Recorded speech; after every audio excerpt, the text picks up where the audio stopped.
Muy buenos días con cada uno de los presentes. Bueno, a continuación les vamos a dar a conocer un tema que se trabajará dentro de este simposio, el cual se denomina la articulación del lenguaje en infantes de 4 años, Cuenca, Ecuador. Las autoras, Paula Castillo, la magíster Liana Sánchez y quien les habla, Mónica Tigre.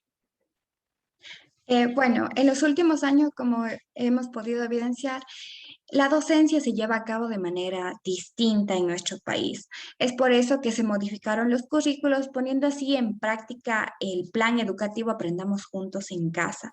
Pues bueno, este plan tiene como objetivo que la educación se transfiera a los hogares trabajando de una manera no presencial. Bueno, todo esto surgió a partir del confinamiento que vivimos por la pandemia, en la cual en la transición de educación presencial a virtual se evidenció ciertas limitaciones en las dinámicas de enseñanza-aprendizaje, pues la reducción de las personas con las que los niños convivían diariamente evidenció aún más dificultades en el desarrollo de la articulación del lenguaje, provocando así que los niños no se les entienda lo que quieren transmitir y no se puedan comunicar con las demás personas de su entorno. A partir de lo antes mencionado es que surge este objetivo general, que es el valorar el desarrollo de la articulación del lenguaje de los infantes de 4 años del paralelo 2A en Cuenca, Ecuador. Haciendo de este modo la revisión de la literatura, en donde prácticamente comenzamos con la adquisición y el desarrollo del lenguaje, en donde Campo 2009 nos dice que en los primeros años de vida del niño, el cerebro está en un proceso de desarrollo, de maduración, siendo esta la etapa más moldeable y sobre todo siendo la fase más importante para la adquisición del habla y del lenguaje. Asimismo, los niños de 3 a 7 años se encuentran en gesta de niñez temprana, caracterizados principalmente por la capacidad de pensamiento, memoria y lenguaje. Por lo tanto, los contextos en donde el niño crece y juega son fundamentales dentro de este proceso, pues genera una interacción que incentiva la comunicación, partiendo así a los componentes del lenguaje, en donde es primordial conocer los componentes que abarca el lenguaje, pues Gómez 2017 nos dice que son elementos que un niño debe aprender durante toda su vida social y escolar, dado que le permitirá hacer uso de habilidades expresivas y sobre todo comunicativas. Pero ¿cuántos componentes existen? Prácticamente existen 4 componentes. El primero, que es el componente semántico, que se trata sobre el significado que van adquiriendo las distintas combinaciones de sonidos, es decir, las palabras. El segundo componente, que es el componente fonológico, que se trata sobre el aspecto sonoro del lenguaje, es decir, su estructura y la secuencia de los sonidos. El tercer componente, que es el morfosintáctico, que se trata sobre el orden de las palabras para generar una comunicación afectiva. Y el cuarto componente, que es el pragmático, es el que está prácticamente enraizado en los procesos de socialización, como en los contextos sociocomunicativos y su desarrollo cognitivo, partiendo así al desarrollo de la articulación del lenguaje, en donde Pupu Guaranga 2016 él lo concibe como la pronunciación clara y distinta de las palabras, en donde intervienen en la posición de los órganos de la voz, como son el soplo, la respiración y la habilidad bucolingolabial. Pero ¿qué tiene que ver el soplo aquí? Prácticamente es el factor que influye en la intervención de la pronunciación, la respiración que influye en la emisión de la voz y la habilidad bucolingolabial que se trata sobre los movimientos de labios y de lengua. Por tal motivo, se considera sumamente importante la estimulación correcta, pues es crucial para el desarrollo de la inteligencia y sobre todo para la correcta pronunciación. Ahora bien, dentro de esta investigación se trabajó con lo que fue un paradigma interpretativo, que se basa en la comprensión y descripción de lo investigado. Igualmente se trabajó con un enfoque cualitativo que nos permitió valorar la articulación del lenguaje tal y como la perciben y experimentan los sujetos que la vivencian, en este caso los niños.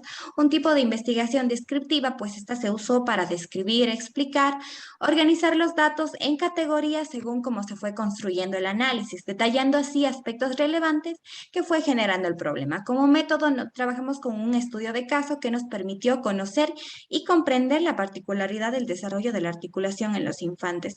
Para ahora, bueno, pasar a la categorización que se realizó. En este caso, nuestra categoría de interés fue el desarrollo de la articulación, trabajando así de la mano con 5 códigos que fueron creados. Estos fueron la expresión, la respiración, el soplo, la habilidad bucolingolabial y finalmente las dificultades de la articulación. En la unidad de análisis trabajamos con 14 niños y niñas y su respectiva docente de un aula del paralelo 2A denominada Los Ositos.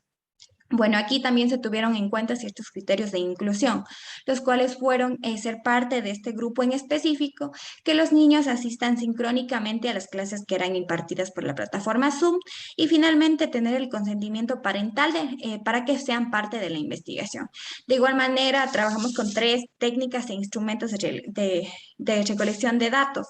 La primera que fue la observación participante. Esta observación fue realizada durante 8 semanas en la cual se identificaron acontecimientos relevantes e importantes que se registraron en los diarios de campo.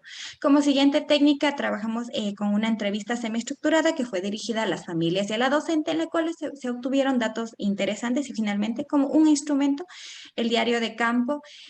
Ahí se plasmaron ideas, pensamientos, etcétera, de nosotros las autoras, igualmente partiendo de la observación que estábamos llevando a cabo. Ahora bien, presentamos un último apartado que fue las técnicas de análisis de información. Este apartado nos ayudará a a entender un poquito mejor el análisis que vamos a presentar a continuación.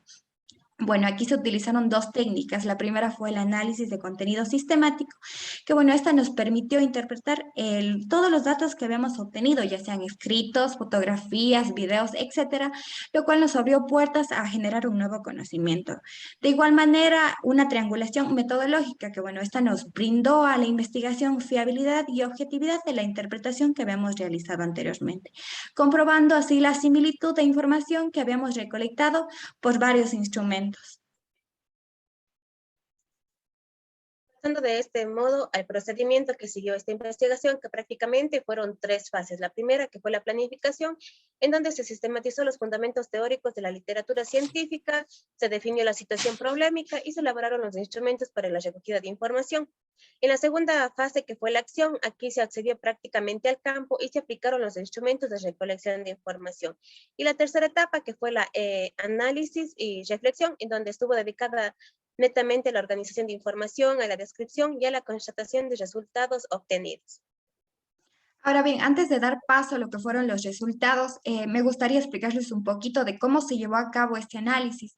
Para esto partimos de una macrocategoría. Esta categoría en la que nos ubicamos es el desarrollo del lenguaje, para luego aterrizar en nuestra categoría de interés, que como les mencioné anteriormente es el desarrollo de la articulación.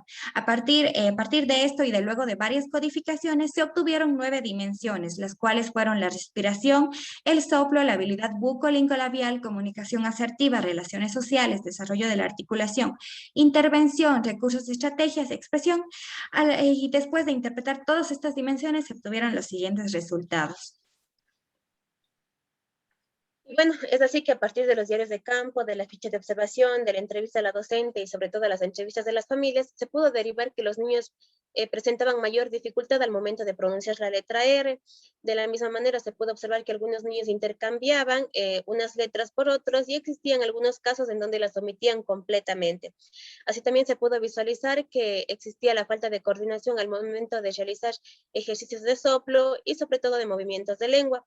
Por tal motivo, todos los aspectos que les he mencionado permitieron identificar que es necesario e importante reforzar las habilidades de soplo y la habilidad bucolingolabial para poder mejorar las dificultades de articulación con el fin de que el niño pueda ser entendido en su día a día. Finalmente llegamos al apartado de conclusiones y bueno, después de sistematizar los fundamentos de la literatura científica respecto a nuestro tema de interés, nos facilitó conocer de manera general algunos conceptos básicos que se apoyaron de varios autores como fueron Gómez, Pucuaranga, etcétera. Bueno, estos nos permitieron tener una idea de cómo se va adquiriendo el lenguaje en los primeros años de vida, su importancia, componentes y cómo éste se articula mediante varios procesos que conlleva la ejecución del habla.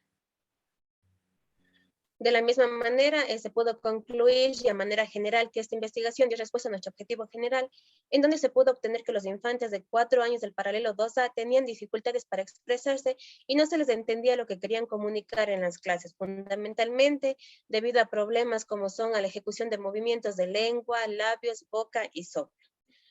Y bueno, eso ha sido todo en cuanto a nuestra presentación. De la misma manera, les agradecemos a cada uno de ustedes por la atención brindada. Gracias.